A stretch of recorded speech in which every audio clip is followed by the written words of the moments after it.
이사야서 52장 11절로 15절 말씀 함께 읽겠습니다.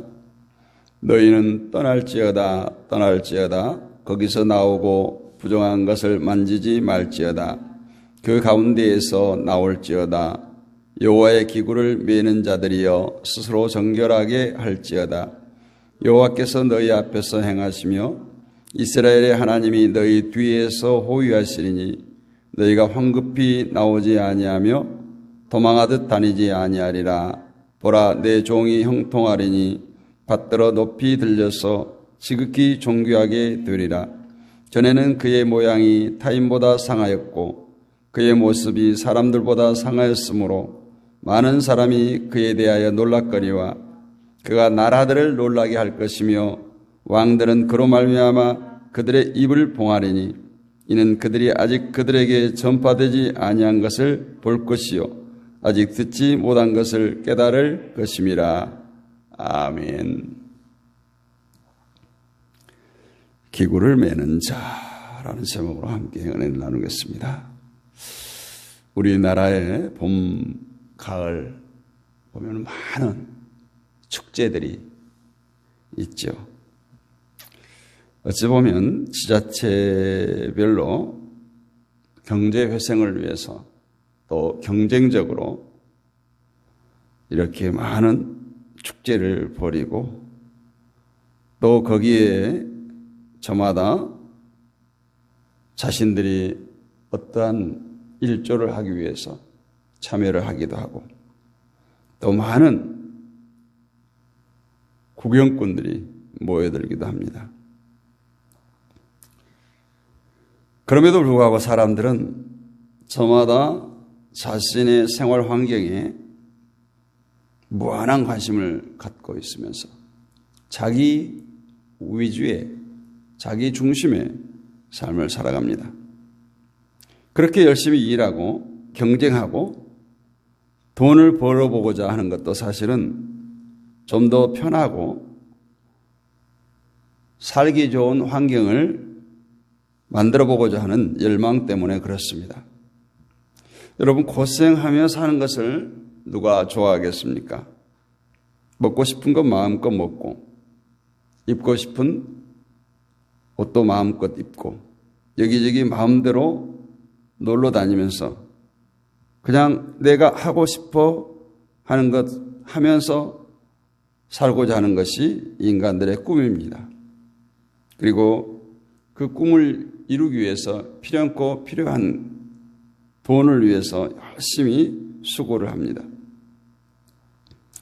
이렇게 자기 하고 싶은 대로 하면서 고생하지 않고 살 수 있는 세상, 그런 세상을 사람들은 천국이라고 합니다.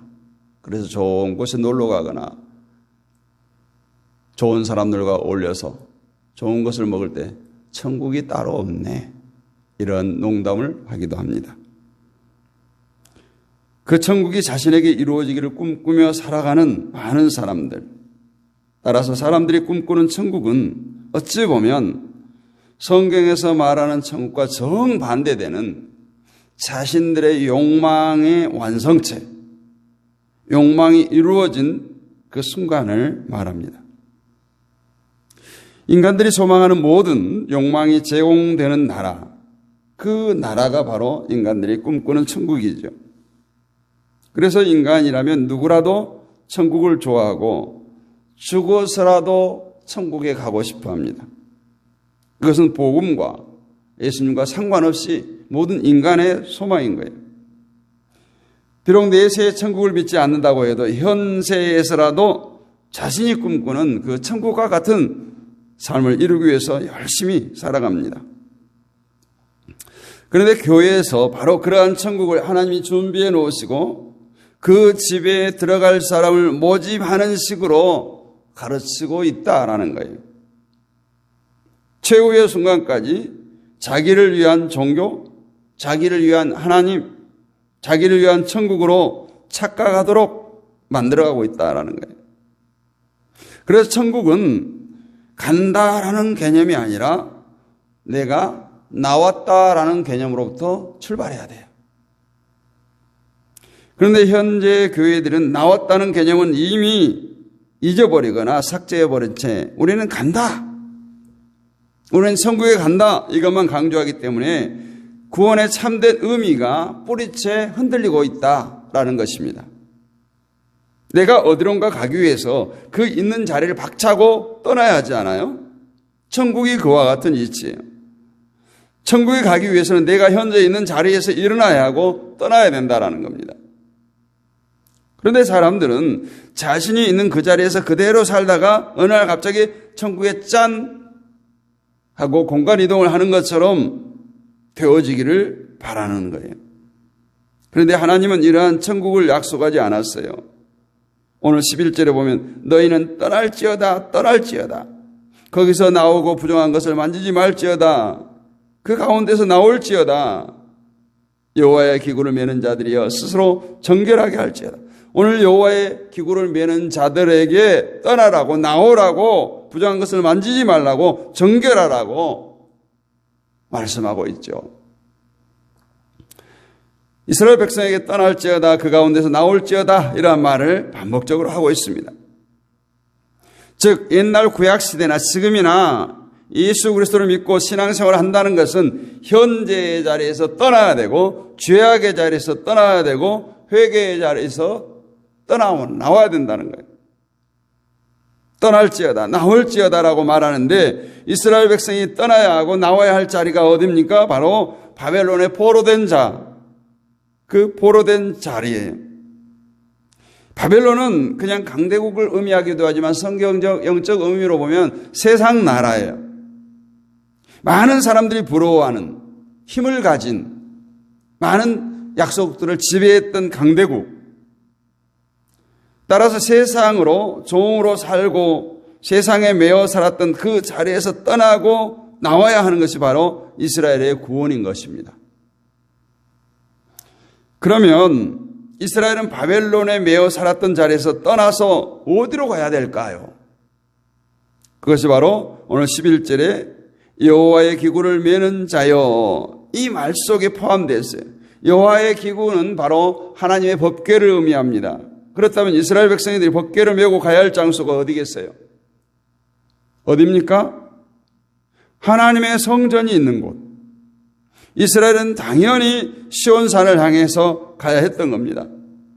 그것이 바로 법궤를 맨 자가 가야 할 인생 여정이에요. 하나님께서 우리를 기다리시는 곳은 하나님의 성전이 있는 시온산이에요. 오늘 이사야에서 계속 말하고 있는. 그런데 그 성전은 그냥 가면 되는 것이 아니라 여호와의 법궤를 메고 가야 했던 것입니다. 여호와의 기구를 메고 하나님의 성전이 있는 시온산으로 가서 하나님을 만나는 것. 이것이 옛날 이스라엘 백성들이 구원을 얻는 방법이었던 겁니다. 여호와의 기구를 메고 가야 하나님을 만날 수 있는 이유가 하나님의 말씀에 순종치 못했잖아요. 또 모세 이야기를 하는데 모세가 시내산에서 십계명을 받아갖고 왔는데 내려와 보니까 땅에서는 금송아지를 만들어놓고 우상을 섬기고 있어요. 모세가 화가 치밀어서 돌판을 깨뜨려 버렸어요. 두 번째 하나님께서 또다시 돌판을 주었을 때 그 돌판을 어떻게 합니까? 이 법궤에 숨겨버렸어요. 하나님의 말씀에 순종치 못해서 죽어야 할 그들이 이제 어린 양의 피로 인해서 죄를 사함받고 깨끗한 자로 하나님의 전에 나갈 수 있기 때문에 이것이 곧 오늘날 예수 그리스도의 십자가를 의미합니다. 그렇기 때문에 우리가 예수 그리스도의 십자가를 믿는다는 것도 결국 이 세상을 떠나 나와야 된다는 거예요. 이 세상, 죄악된 세상을 박차고 나와야 된다는 의미예요. 그리고 하나님이 계신 그것으로 예수의 피를 메고 가는 겁니다. 우리가 그것을 신앙이라고 말하죠. 때문에 지금 우리들은 세상에서 나오고 세상에서 떠나서 하나님이 계시는 시온산을 향해 가고 있는 여호와의 기구를 맨 사람들이에요. 그래서 우리가 우상을 섬기지 않아야 되고 우리가 정결해야 되는 겁니다. 시온산을 향해 가고 있는 성도들이 항상 관심을 둬야 할 것은 내가 메고 있는 여호와의 기구, 즉 예수 그리스도의 십자가의 피예요. 다시 말해서 예수 그리스도의 피만이 나를 구원할 수 있고 하나님과 영원히 함께 할 수 있는 근거가 된다는 이 사실을 잊지 않고 살아야 된다는 겁니다. 우리를 구원하는 것은 다른 것이 있지 않아요. 요즘 그걸 정치판이라고 해야 되나요? 그냥 무속인도 스님도 목사도 같이 어우러져 가지고 우리를 구원하는 것은 오직 한 일이에요. 예수 그리스도의 피예요. 세상에 돈도 아니고 목사도 아니고 우리들의 직분도 아니에요. 따라서 그것들은 전혀 우리가 마음을 빼앗기지 않고 의지하지도 말고 오직 예수 그리스도의 보혈의 공로만 의지하고 살아가는 것, 이것이 여호와의 기구를 메고 시온산을 향해 떠나는 이스라엘의 행렬인 것이에요. 예수님의 피만 믿으면 되는데 오늘날 우리들의 믿음이 너무 번잡스러워졌습니다. 믿음이 아닌 것이 믿음의 행세를 합니다. 진리가 아닌 것이 진리의 행세를 합니다. 그래서 성도들을 교묘하게 미혹하고 있어요. 마치 사람이 예수가 된 것처럼. 성도는 바로 그런 것들을 밀어내는 사람들이에요. 예수 그리스도의 피를 메고 가기 때문에 피 아닌 것이 피의 행세를 하면서 끼어들 때 가차없이 밀어낼 수 있는 것이 바로 성도의 신앙이에요. 우리가 진리를 안다는 것은 진리를 알았으니까 그것으로 됐다가 아니라 내가 진리를 알았으므로 진리 아닌 것을 어떻게 돼요? 밀쳐내면서 오직 참된 진리만을 고수하는 거예요. 지키는 거예요. 오직 예수 그리스도의 피를 믿음으로 구원받았다는 것만 부각되도록 모든 것은 쓸데없는 것은 잘라내는 노력이 있어야 된다는 겁니다. 우리가 예수를 믿는다는 것은 세상으로부터 떠났다는 거예요. 세상으로부터 벗어났다는 것을 의미하는 것이고 눈에 보이는 모든 것으로부터 자유함을 얻었다는 의미가 있어요. 그런데 예수를 믿는다고 하면서 여전히 세상의 권력이나 돈이나 지위 또 큰 사이즈 큰 교회 이런 것들의 마음을 뺏기고 있다면 그것은 정말 참된 믿음이 아닌 거예요. 믿음을 빙자해서 자신의 안위를 지키려고 하는 것에 지나지 않습니다. 13절 말씀 봅니다. 보라 내 종이 형통하리니 받들어 높이 들려서 지극히 존귀하게 되리라. 오늘 이 여호와의 종은 예수님을 가리킵니다. 그분이 받들어 높이 들려서 존귀하게 된다고 말씀합니다. 그러나 여러분 예수님을 한번 생각해 보세요. 우리가 아는 예수님은 높이 들리고 존귀하게 되신 적이 한 번도 없었어요. 오히려 치욕의 자리에 치욕의 십자가에 높이 들렸어요. 지금 우리가 떠받들고 있는 예수님은 십자가를 지고 우리를 십자가 현장으로 인도하시는 예수님이 아니라 우리 인간에게서 모든 고생을 면제해주고 오직 축복만을 안겨주는 그런 우상에 지나지 않습니다. 우리의 손을 붙들고 우리를 주님의 인생으로 끌어들이는 예수님은 여전히 천대받고 사람들로부터 오히려 밀쳐냄을 당하고 있어요. 결국 예수님이 사람들로부터 존경을 받고 높이 들림을 받는 것은 어느 때예요? 심판주로 이 땅에 오실 때예요. 14절 말씀에 전에는 그의 모양이 타인보다 상하였고 그의 모습이 사람보다 상하였으므로 많은 사람이 그에 대하여 놀랐거니와. 예수님께서 자칭 내가 하나님의 아들이라고 외칩니다. 그런데 세상에 온 모습을 보니까 너무너무 약하고 비천한 자예요. 그러나 바로 그분이 심판주고 구세주였다는 사실을 온 세상이 밝히 깨달을 때 오늘 15절 말씀과 같이 열방이 놀랄 것이라는 거예요. 이때가 바로 예수님께서 다시 오실 때 그를 못 받고 그를 죽였던 사람이 놀랄 것이라는 거예요. 따라서 예수님과 함께 우리 성도들이 존경을 받고 높이 들림받는 것은 바로 예수님께서 이 땅에 다시 오실 때예요. 성도는 오직 그때를 소망하며 살아가는 거예요. 언제 다시 오실지 모르는 그분을 바라보면서 정말 내가 잠잘 때, 내가 나태할 때, 내가 깨어 기도하지 못할 때 오실 수도 있어요.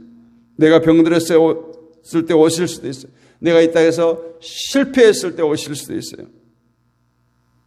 우리는 그때를 바라보고 날마다 그 세상에서 떠나오고 세상에서 나와서 오직 예수 그리스도의 보혈의 은혜만을 의지하고 살아야 합니다. 그래서 오늘 우리는 이스라엘 백성들에게 떠나라 떠나라 나와라 나와라고 하신 이 이사야 선지자의 말씀이 오늘 저와 여러분에게 들려주시는 하나님의 음성으로 들려지기를 원합니다. 이 세상에 떠나야 돼요. 이 세상에 나와야 할 자로 과연 나 자신이 얼마나 세상에 대해서 탄식하고 하나님에 계시는 시온을 소망하며 예수 그리스도의 보혈을 의지하고 살아왔는지 돌아보는 이 아침이 되기를 원합니다. 우리는 혼자가 아니에요. 오늘 말씀을 보세요. 혼자가 아니잖아요. 여호와께서 너희 앞에서 행하시며 이스라엘의 하나님이 너희 뒤에서 호위하시리니 너희가 황급히 나오지도 아니하며 도망하듯 다니지 아니하리라. 든든한 거예요, 여러분. 우리 앞에서 하나님께서 행하시고 우리 뒤에서 호위하신다는 거예요, 여러분. 세상은 자신의 안위를 위해서 때로는 경호를 받고 보호를 받지만 우리는 하나님께서 우리 앞에서 우리 뒤에서 든든히 지켜주십니다. 나는 혼자가 아니다. 여전히 나와 함께 하시는 그분이 계시잖아요. 그렇기 때문에 우리는 세상에 대해서 시시하게 볼 수 있어야 돼요. 세상에서 잘 살고 편하게 사는 모든 것이 헛되게 느껴질 때 우리는 오직 예수 그리스도만이 가장 귀하고 크고 높게 볼 수가 있습니다. 오늘 그 예수 그리스도의 보혈의 은혜가 여러분을 하나님과 영원히 함께하는 나라로 인도하실 것입니다. 그 은혜를 사모하면서 그 은혜를 누리면서 많은 사람들과 나누면서 살아갈 수 있는 저와 여러분이 될 수 있기를 주님의 이름으로 축복합니다. 거룩하신 아버지 하나님 은혜를 감사합니다. 오늘 또 우리들을 깨어 기도하게 하시고 이 한 주간도 승리케 하신 아버지 하나님 감사와 찬송과 영광을 돌립니다. 우리가 무엇이간데 있도록 사랑하셔서 나의 앞에서 나의 등 뒤에서 항상 인도하여 주시고 이끌어 주시고 밀어주시는 그 하나님 찬양합니다. 감사합니다. 영광 돌립니다. 우리의 눈에 육신의 눈에 보여지는 것 때문에 일희일비하지 않게 하시고 날마다 우리의 구세주가 되시며 나 같은 죄인 중에서 십자가에 피 흘리신 그 주님만을 바라보고 그 주님만을 묵상하며 살아가는 우리 모두가 되게 하여 주옵소서. 이 한 주간도 깨어 기도하게 하시고 승리케 하신 하나님 감사합니다. 날마다 우리가 부르짖어 기도에 싸우니 주여 우리의 기도가 하나도 땅에 떨어지지 않게 하시고 허공의 메아리가 되지 않게 하시며 하늘 보좌를 움직이며 응답되어지는 놀라운 기적을 맛보게 하옵소서. 이 새벽에도 깨어 기도하는 모든 주의 백성들 찾아가 주시고 저들을 만나 주시옵소서. 우리가 새벽마다 간구하여 부르짖사오니 주여 기도를 들어주옵소서. 아버지 특별히 육신의 질곡 가운데 있는 자들 주님 찾아가 주시고 주님의 능력에선 피문서로 만져주셔서 깨끗게 치료하여 주옵소서. 주여 고쳐주옵소서. 주여 회복시켜 주옵소서. 하나님 지으신 그 모습 그대로 창조의 그 모습 그대로 깨끗하게 원상복귀시켜 주옵소서. 우리들의 가정을 축복하시고 섬기는 교회를 축복하시고 우리들의 삶의 터전인 직장과 사업장을 축복하시고 무엇보다도 어리에서 난 자녀손들을 축복하시고 저들의 미래를 장래를 주여 책임져 주시고 보장하여 주시고 인도하여 주옵소서. 믿사옵고 살아계신 우리 주 예수 그리스도의 이름으로 감사드리고 기도하옵나이다. 아멘. 지금은 우리 주 예수 그리스도의 은혜와 하나님 아버지의 크고 무한하신 사랑과 성령님의 감동 감화 내주교통 충만하심의 은혜가 새벽을 깨우며 날마다 간구하여 부르짖는 사랑하는 주의 백성들 머리 위에 이 나라와 이 민족 위에 섬기는 모든 교회들 위에 지금부터 주님 오실 그날까지 영원 몽토록 함께 있을지어다. 아멘.